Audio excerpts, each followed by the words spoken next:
Muy buenos días, estudiantes de Dynamic Junior. Les habla su profesor Marco Antonio Aurebereche y estamos en el curso de lenguaje. Hoy corresponde hacer una retroalimentación de los 4 temas que ya hemos tratado. Bien, nuestro primer tema, recuerden, había sido la comunicación. Entonces vamos a recordar 3 aspectos básicos: la definición, las clases y los elementos. En primera instancia, la comunicación deriva del latín comunicare, que significa hacer en conjunto, intercambiar, hacer partícipe a alguien de algo. Por lo tanto, recuerda que el principio básico de la comunicación es tratar de expresarnos, comunicar nuestros pensamientos, nuestras ideas, nuestras emociones, información también. Y para ello es muy importante saber también cuáles son las clases de comunicación y sus elementos. Para comenzar, muchos podrían decir que la comunicación es una facultad exclusiva del ser humano, pues eso es falso, ya que puede existir comunicación humana, así como también comunicación no humana, de los animales e incluso de los vegetales. Así es.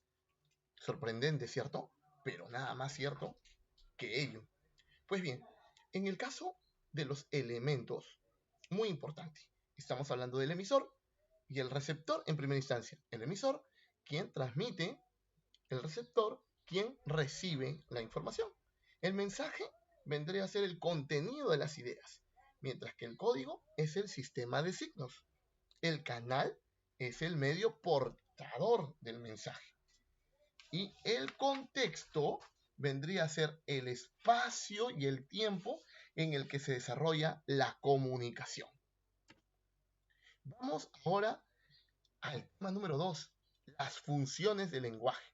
Profesor, REA, FMP, ¿qué significa? Muy bien, recuerda. Primera función, representativa. También se le puede conocer como función referencial, como función representativa, como función informativa. ¿Qué tiene que ver o de qué trata esta función? Esta función generalmente es la que nos comunica, la que nos da a conocer alguna información de una realidad concreta. Luego tengo la función expresiva, que tiene que ver obviamente con el aspecto de la alegría, el dolor, la sorpresa, los estados de ánimo. Luego tengo la función apelativa, o también llamada conativa, que tiene que ver con el aspecto del ruego o la indicación, o cuando el hablante quiere que el receptor logre obedecerlo, por decirlo así, o lograr convencerlo de alguna manera. Luego tenemos la función fática, que tiene que ver con la comprobación, es decir, tiene que ver con el hecho de que pueda probar, pueda identificar que verdaderamente del otro lado, es decir, el canal funciona para que el emisor, a quien él le quiere dar a conocer algún mensaje, pues no falle. Por eso es que se hace la comprobación. Por ejemplo, aquí oraciones muy conocidas para identificar la función fática es probando, probando, aló, aló, me copia, 1, 2, 3, 1, 2, 3. La función metalingüística se diferencia de la representativa porque acá me da una información en general. La metalingüística también me da información, pero desde un punto de vista gramatical. O sea, todos los conceptos que tengan que ver con el lenguaje, con el aspecto gramatical, son metalingüísticos. Por ejemplo, si dicen, la palabra hola se puede escribir con H y también sin H. Correcto, profesor, ahí me está hablando de las palabras homófonas, por ejemplo. Y las palabras homófonas pertenecen al campo de la gramática, al curso de lenguaje, metalingüística. Profesor, pero si acá, por ejemplo, dice, ¿no? Mateo tuvo que escribir muchas palabras, entre ellas hola con H. Profesor, me está informando, ¿cierto? Me está informando que él tiene que escribir algo, alguna situación. Ese dato de repente puede cambiar. De repente me puede decir, Mateo tiene que escribir, profesor. Pero, profesor, una pregunta muy importante. En una expresión, ¿pueden haber muchas funciones del lenguaje? Por supuesto. Claro que sí. Por ejemplo, si yo te digo, estoy muy triste, profesor, ahí hay una función emotiva. Claro que sí, hay una función emotiva. Profesor, pero también me está informando. Pero ¿cuál es la que prevalece? La función emotiva, la función expresiva. Entonces, de nuevo, antes de llegar a la poética, función representativa cuando me informa alguna situación. Mateo está rindiendo un examen de ortografía. Profesor, pero habla de la ortografía. Habla de la ortografía, profesor. Y es metalingüística, un momento. Pero me está diciendo algo relativo a la ortografía. Me está explicando algo relativo a la situación ortográfica. No, me está comunicando que está en un dictado de ortografía. Por lo tanto, es representativa. Pero si, por ejemplo, me dice, Mateo aprende la ortografía, que es utilizar correctamente las normas establecidas por la RAE, entonces sí me está diciendo algo relativo a la ortografía. En ese caso es metalingüística. Entonces hay que analizar, porque en una expresión puede haber más de una función.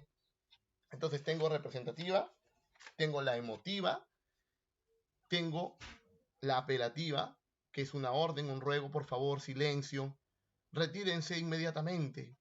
La función fática que ya le expliqué, la metalingüística que tiene que ver netamente, con el instrumento para estudiar y comprender al mismo lenguaje. Todo lo que tenga que ver con la gramática, la semántica, todos los conceptos del lenguaje, por favor. Y luego la poética, bien, que aquí es la menos usada. Volverán las oscuras golondrinas. Puedo escribir los versos más tristes esta noche, por ejemplo, de Neruda, y el primero en un verso de Becker. Muy bien, ahora vamos al tema 3, los planos del lenguaje. Importante, dos planos importantes, la lengua y el habla.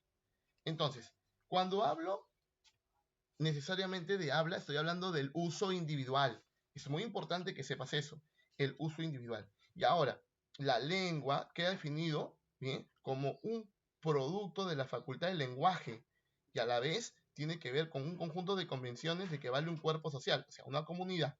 Es el sistema de signos vocálicos arbitrarios utilizados por una comunidad lingüística. ¿Para qué? Para que se puedan autorrelacionar. El aspecto de la concretización de nuestra lengua e idioma se llama habla. O sea, yo decido, por eso dicen que es individual. Ahora, las variantes de la lengua pueden ser el dialecto, que tiene que ver con el aspecto geográfico, el sociolecto, que tiene que ver con el nivel cultural, es decir, el nivel superestándar, el nivel estándar y el nivel subestándar. Tiene que ver con el idiolecto, que puede variar por la edad, por el género, por la ocupación, y el idioma, correcto, pero acá un punto importante. Cuando hablamos del idioma, estamos hablando, ojo, que es equivalente a lengua, pero un pequeño detalle.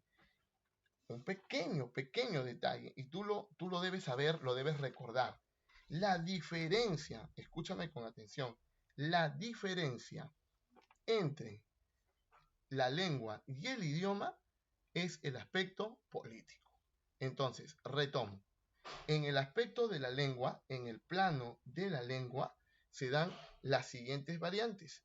El dialecto, aspecto geográfico, el sociolecto, nivel cultural, el idiolecto, las fases, bien, las etapas, los aspectos de la vida, y esas son las tres situaciones que tú tendrías que ver. Ahora, vuelvo a mencionar, el idioma, porque hay un concepto también de idioma, se diferencia de lengua por el aspecto político.